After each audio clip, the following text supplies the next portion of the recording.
Assalamualaikum warahmatullahi wabarakatuh.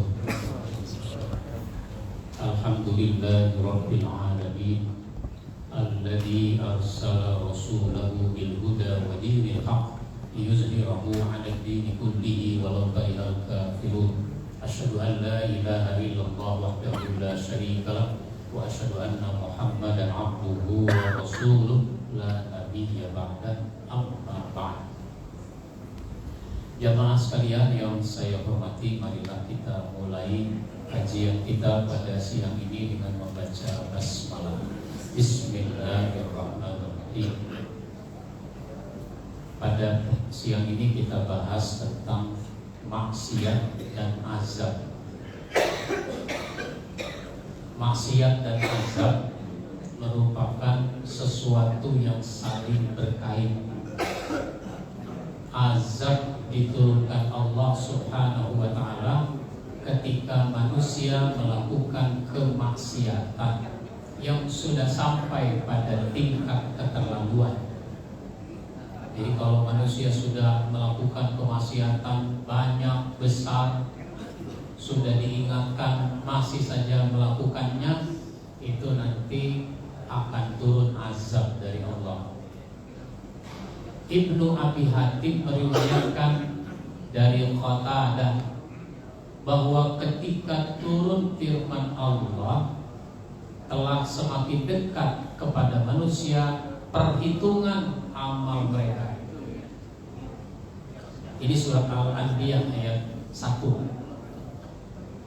Beberapa orang mengatakan kiamat sudah dekat, maka hentikan perbuatan jahat kalian. Jadi sesudah turun ayat itu, surat Al-Anbiya ayat 1, itu banyak orang mengatakan kiamat sudah dekat, hentikan kemaksiatan. Maka mereka sedikit menjauhi kemaksiatan, tapi kemudian mereka melakukannya lagi. Kemaksiatan, kejahatan terus dilakukan lagi. Kenapa? Kiamatnya nggak jadi. Padahal kiamat itu kan ada dua. Ada kiamat yang besar. Kiamat yang besar itu ya berakhirnya kehidupan di dunia ini. Kita nggak tahu itu kapan akan terjadi. Kalau tanda-tandanya sudah banyak. Lalu ada kiamat kecil. Kiamat kecil adalah kematian kita. Jadi manusia mati itu kiamat buat dia, kiamat kecil. Dan ini sudah banyak, bukan tandanya lagi.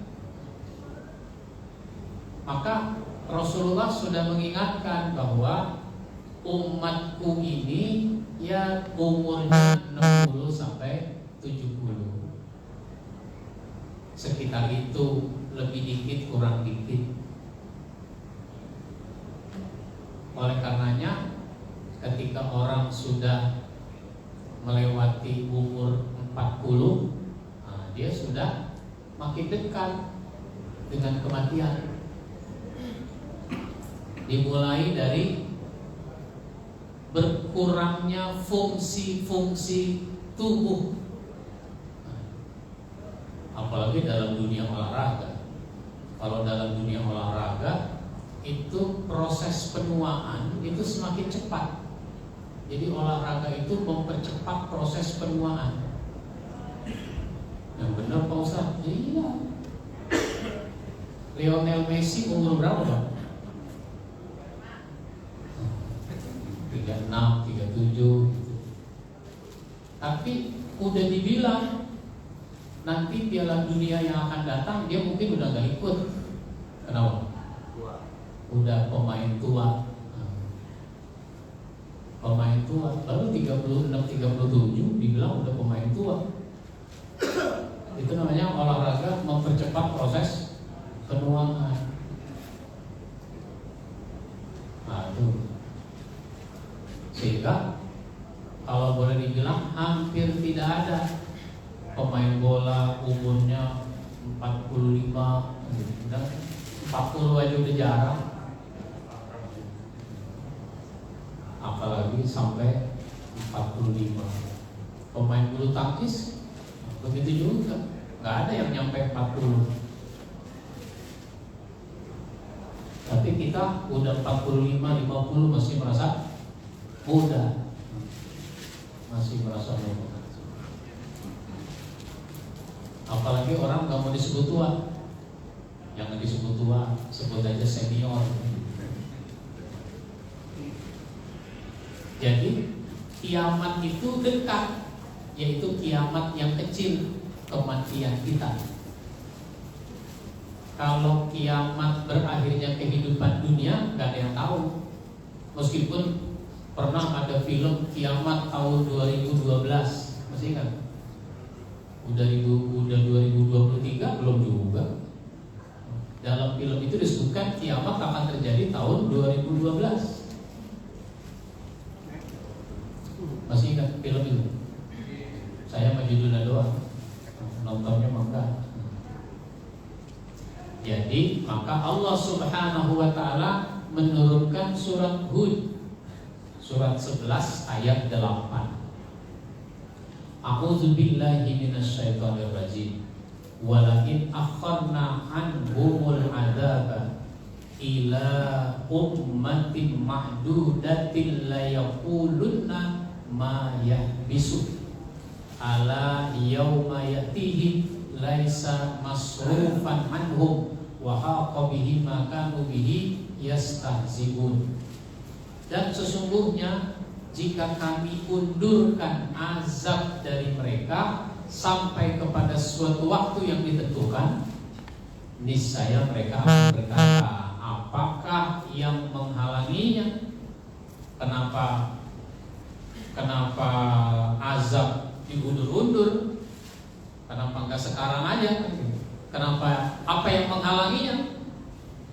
Ingatlah, di waktu azab itu datang kepada mereka, tidaklah dapat dipalingkan dari mereka, dan mereka diliputi oleh azab yang dahulunya mereka selalu memperolok-olokannya. Diolok-olok, azab memangnya ada. Azab paling juga nanti, nggak sekarang. Bisa jadi kita nggak ngalami. Dari kisah di atas, ayat di atas, pelajaran yang kita ambil pertama, kemaksiatan, kemunkaran, dan kejahatan merupakan sesuatu yang harus kita hindari. Setiap sikap, ucapan, tindakan yang bernilai dosa itu adalah kemaksiatan, kemunkaran. Hindari. Makanya ada hadis Nabi menyebutkan man ro'a minkum munkaran falyughayyirhu biyadihi. Siapa lihat kemunkaran, cegah dengan tangannya. Dengan tangan, ya bisa dengan tangan seperti yang kita punya. Tangan dalam arti cegah dengan tangan. Karena ada kalanya kemaksiatan itu harus dihentikan dengan tangan kita secara fisik. Misalnya ada copet. Mencopet itu adalah kemaksiatan, kemunkaran. Kita melihat ada orang mau nyopet, maka copet itu harus kita hentikan dengan apa? Dengan tangan kita sendiri. Sejurus dua jurus mau punya. Nah, pegang tuh tangan copet. Tapi karena kita takut, nggak punya kemampuan bela diri, nah, maka fa'il lam yastati fabilisan. Kalau nggak mampu dengan lisan, dengan ngomong, awas copet, nah, ngomong. Tapi ngomong juga nggak berani, fa'il lam yastati fabiqalbi. Cegah dengan hati. Dengan hati berarti Jangan sampai kita justru yang melakukannya, kita benci dengan kemaksiatan itu. Kita berdoa supaya kita tidak melakukan kemaksiatan. Kita berdoa supaya orang itu tidak melakukan kemaksiatan. Itu dengan hati. Kalau cuma dengan hati, itu disebut wadzalika ad'aful iman. Itu selemah-lemah iman. Yang kedua, kemaksiatan demi kemaksiatan dilakukan manusia membuat Allah Subhanahu wa ta'ala menurunkan azabnya yang dahsyat. Maka Nabi tidak ingin Allah menurunkan azab kepada umatnya seperti umat-umat terdahulu. Umat terdahulu sudah diazab oleh Allah. Nabi Nuh, dia berdakwah, dia mengingatkan orang, tapi ternyata banyak yang tidak mau. Akhirnya Allah mau mengazab dengan terjadinya banjir besar. Banjir besar itu tidak tiba-tiba. Nabi Nuh udah bikin kapal. Bikin kapal di mana? Bikin kapal di gunung. Bikin kapal di Cisarua. Nanti kalau udah jadi, bagaimana bawanya ke Tanjung Priok? Kira-kira begitu. Sebenarnya itu kan isyarat. Nabi Nuh bikin kapal di gunung. Mestinya kan nanya, ini bukannya nanya malah ngecek. Dibully Nabi Nuh itu. Nuh udah gila, bikin kapal di gunung. Ntar kalau udah jadi bagaimana bawanya? Menuju laut. Nah begitu. Mestinya kan nanya, wahai Nabi Nuh, mengapa bikin kapal di sini? Kan nanti dijelaskan akan terjadi banjir besar. Masa iya banjir sampai ke Cisarua? Iya. Sampai Puncak Pas. Karena ini banjir dahsyat. Mestinya kan nanya begitu, ini malah dibully, gak percaya. Nabi Nuhnya dibilang-bilang gak waras. Oleh karenanya Allah Subhanahu wa ta'ala ingatkan di dalam surat Ar-Rum ayat 41, Zoharul fasadu fil barri wal bahri bima kasabat aydin nas.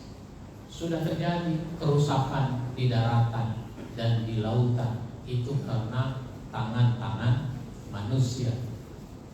Ya karena manusia juga ada azab diturunkan oleh manusia, ada kerusakan di muka bumi ini. Yang ketiga, pelajaran yang kita ambil, manusia seringkali mengabaikan peringatan. Kalau menyadari, kadangkala tidak konsisten, sehingga kesadarannya hanya sebentar. Iya ya, ada azab, mereka hentikan kemaksiatan, habis itu balik aja lagi kepada kemaksiatan. Itu namanya tidak konsisten. Dia kembali pada kemaksiatan. Maka peringatan kita butuhkan, nasihat kita butuhkan. Itu sebabnya para sahabat tidak menunggu Nabi menyampaikan nasihat seperti ini. Tidak nunggu Nabi ceramah, tidak nunggu Nabi khutbah. Ada saat di mana para sahabat datang menemui Nabi minta nasihat. Makanya ketika Nabi secara khusus menyampaikan nasihat, dalam hal ini adalah berkhutbah atau berceramah, itu para sahabat sangat antusias mendengarkannya, sangat antusias. Apalagi yang namanya khutbah Jumat, itu para sahabat menghadapkan wajah-wajah mereka kepada Nabi. Nabi yang khutbah di atas mimbar, itu muka-muka mereka dihadapkan ke wajah Nabi. Bisa kebayang ya? Kalau ada khutbah Jumat, jamaah kita tuh bagaimana? Mukanya tidak ngadep ke muka khotib, tapi ke jempol kaki. Ada yang ke HP.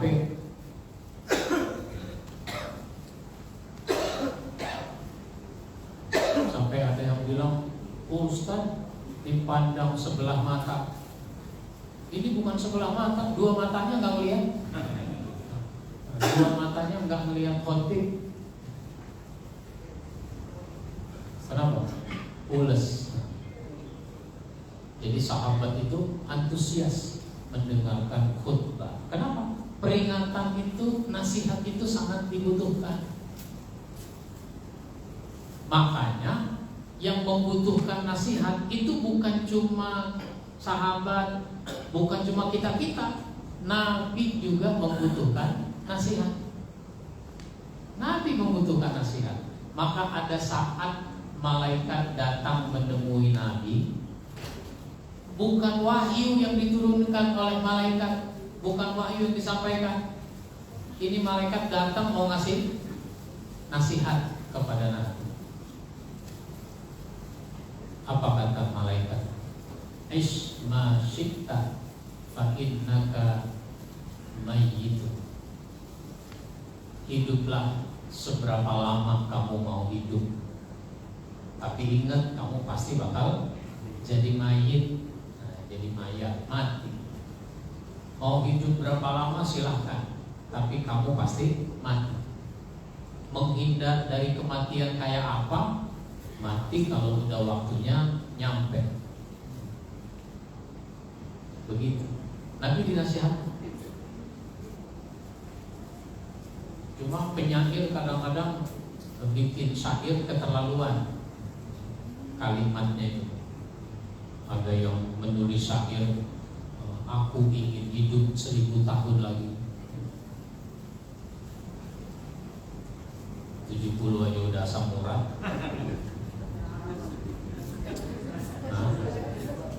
60 saat kejepit. 1000 tahun. Nah, ini semua 1000 tahun. Maka sekarang 40-an udah stroke. 40-an udah stroke. Ada murid pengajian gitu, murid pengajian udah lama gak ketemu, tadinya gemuk, ketika ketemu, loh, kurus sekarang. Saya habis stroke Pak Ustaz, alhamdulillah udah bisa aktivitas lagi, cuma tetap aja nggak normal. Nah,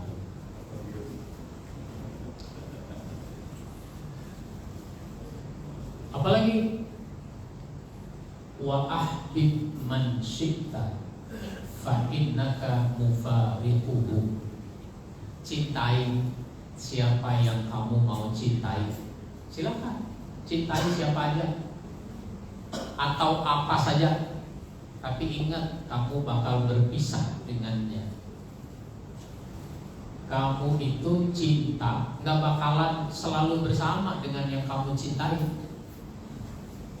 Cinta sama istri apa enggak? Cinta. Ini dibawa ke istri? Diajak apa enggak? Enggak. Ini aja kita udah dilatih sebenarnya. Kita dilatih bahwa ada saat kita akan berpisah dengan orang yang kita cintai. Istri, anak, cucu, suami, orang tua, dan seterusnya. Kita akan berpisah. Seperti sekarang kita udah berpisah sebenarnya. Istri di rumah, kita di kantor. Anak di sekolah, kita di kantor. Dan seterusnya. Udah berpisah, udah latihan.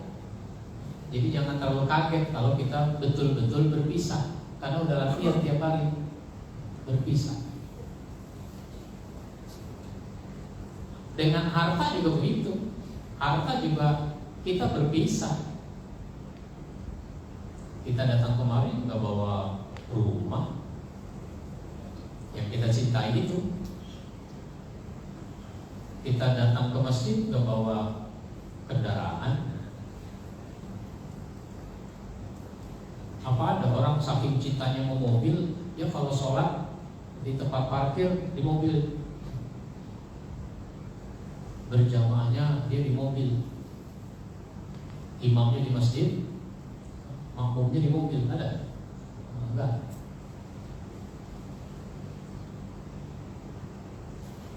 Dulu zaman COVID, waktu zaman COVID itu ada bioskop di tempat parkir. Nah, masih ingat? Orang saking senangnya nonton film, itu kan nggak boleh keluar, nggak boleh dekat-dekat. Akhirnya apa? Di mall mana gitu, di Bekasi, di mana itu dipasangi layar. Nah, terus orang nonton film dari mobilnya masing-masing. Baik. Wa'mal ma syi'ta fa innaka majziyyu bih. Kerjakan apa yang kamu mau kerjakan, lakukan apa yang kamu mau lakukan, tapi ingat bahwa semua itu ada balasannya. Ada balasan. Yang baik ada balasannya, yang buruk ada balasannya. Semua ada balasannya. Nah, ini nasihat namanya. Kita butuh nasihat. Nah, oleh karenanya antusias kita mendengarkan nasihat. Baik. Ada yang mau bertanya? Mau menanggapi? Ya.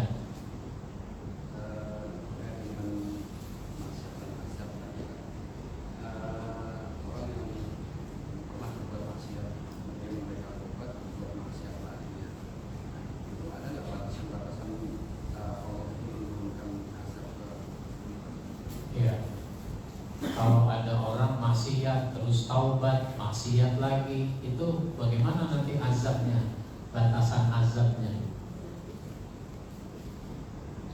Kalau kita kan suka husnuzon, berbaik sangka pada seseorang. Kalau dia mengalami hal-hal yang tidak menyenangkan secara duniawi, kita tidak bilangnya diazab, tapi kita bilang itu peringatan buat dia, peringatan buat kita juga.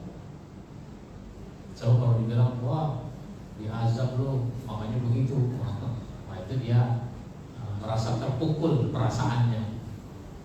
Kita bilang aja ini peringatan, sehingga yang mengambil hikmah bukan cuma Anda, tapi juga saya dan yang lain, mengambil hikmah dari apa yang dialami oleh seseorang.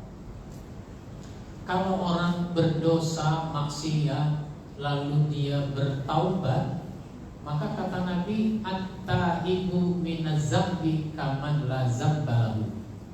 Orang yang bertaubat dari dosa seperti enggak punya dosa. Jadi dia bersih lagi, nol lagi kalau dia taubat. Tentu taubat yang sampai pada tingkat membersihkan dosa, ini disebut taubatan nasuha. Taubat yang sesungguh-sungguhnya, taubat yang semurni-murninya. Nah, maka taubat itu ada syaratnya. Satu, dia ngerti, dia paham, dia tahu bahwa dia salah. Jadi bagaimana mungkin orang mau taubat kalau nggak merasa bersalah, nggak paham kalau dia salah? Makanya kadang-kadang ada orang disuruh minta maaf, udah minta maaf, lah emang gue salah apa disuruh minta maaf? Nah, itu namanya dia nggak paham kalau dia salah. Jadi harus ngerti kalau kita ini salah. Nah, ngerti itu dengan ilmu. Kalau kita mengerti ilmu, oh ini nggak boleh. Tapi kenapa saya lakukan? Salah berarti saya. Dosa berarti. Nah, Dia paham kalau dia salah. Yang kedua menyesal atas kesalahan yang dilakukan, bukan malah bangga. Alhamdulillah berhasil tuh orang gua tipu. Habis itu alhamdulillah. Itu gak nyesal namanya, tapi dia senang udah berhasil menipu orang. Jadi menyesal. Terus 3, bertekad untuk tidak mengulang. Bertekad tidak mengulang. Saya nggak lagi-lagi deh. Nah, yang keempat baru minta maaf, baru bertaubat, baru istighfar. Yang kelima menunjukkan perubahan. Sesudah dia bertaubat, dia hidupnya kembali baik, hidupnya baik, jalan hidupnya baik. Maka kalau dia melakukan kemaksiatan lagi, itu namanya taubatnya belum sungguh-sungguh. Begitu Pak. Baik, ada lagi? Tapi kalau bermaksiat karena tidak berilmu kan gimana? Ya dia berdosa dengan nggak punya ilmu. Kenapa nggak mau belajar? Saya nggak mau belajar supaya nanti saya nggak tahu. Kalau nggak tahu kan berarti kalau saya maksiat saya nggak dosa. Dosanya dosa nggak mau belajar. Kesempatan belajar begitu banyak. Maka ketika nanti ada orang mengelak dari siksaan Allah, saya nggak tahu. Lah emang nggak ada nabi datang. Emang kalau kan makanya para pendakwah, para ulama itu disebut warasatul anbiya, penerus para nabi, pewaris nabi. Kan berarti apa-apa yang disampaikan oleh nabi, diajarkan oleh nabi, diteruskan oleh para ustadz, para ulama. Jadi orang nggak punya alasan. Apalagi zaman sekarang. Mau di mana juga kita bisa dapat ilmu kalau kita mau ambil. Buka YouTube, ada Ustadz Ahmad Yani ceramah. Buka YouTube, ada ustadz-ustadz lain banyak yang memberikan ilmunya. Begitu. Gak ada alasan jadinya. Kalau dulu bisa jadi ada alasan. Gak ada ustadz datang kemari. Saya kan di daerah terpencil, di daerah terpelosok. Oke. Baik. Ada lagi? Nah. Jadi ini mengingatkan kita semua agar kita takut kepada azab yang datang dari Allah. Boleh.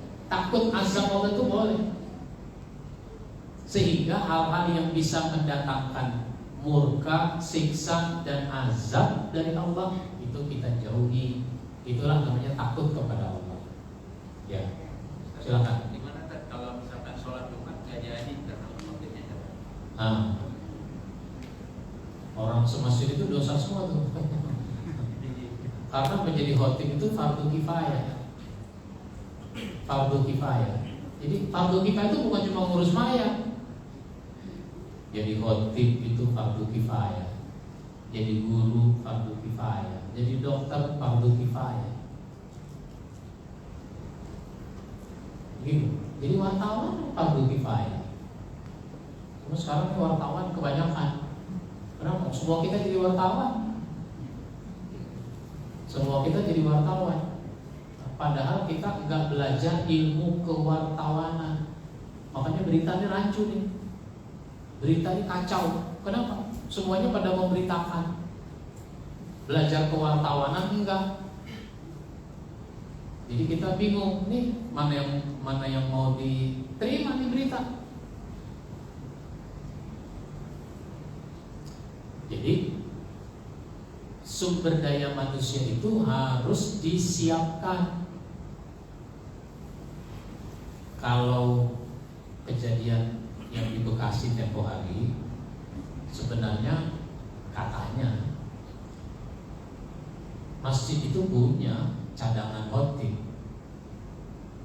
Cuma cadangannya ada dua, cuma dua-duanya kerja. Ya namanya gak ada cadangan kalau gitu. Kalau pemain bola cadangannya ada di mana? Ada di pinggir lapangan. Sewaktu-waktu udah siap. Nah, kalau cadangannya masih di kantor, masih di sekolah tempat dia mengajar, itu bukan cadangan. Cadangan itu ada di sini. Nah, ustadz yang bertugas menjadi khotib, dia mungkin lupa kalau dia nggak bisa khutbah sebab dia ada rapat. Itu katanya khotibnya itu guru itu ada rapat. Ya rapat hari Jumat. Guru ada rapat. Kan dari tempat dia rapat dengan masjid cukup jauh. Udah nggak keburu, udah nggak keburu dan lupa ngasih tahu. Baru ingat dia ngasih tahu 11.45. 11.45. Gak ada antisipasi. Ya, maka mestinya harus selalu ada orang yang bisa menggantikan cadangan. Begitu. Maka jadi penting setiap masjid punya khotib cadangan. Sholat ini aja, sholat jamaah.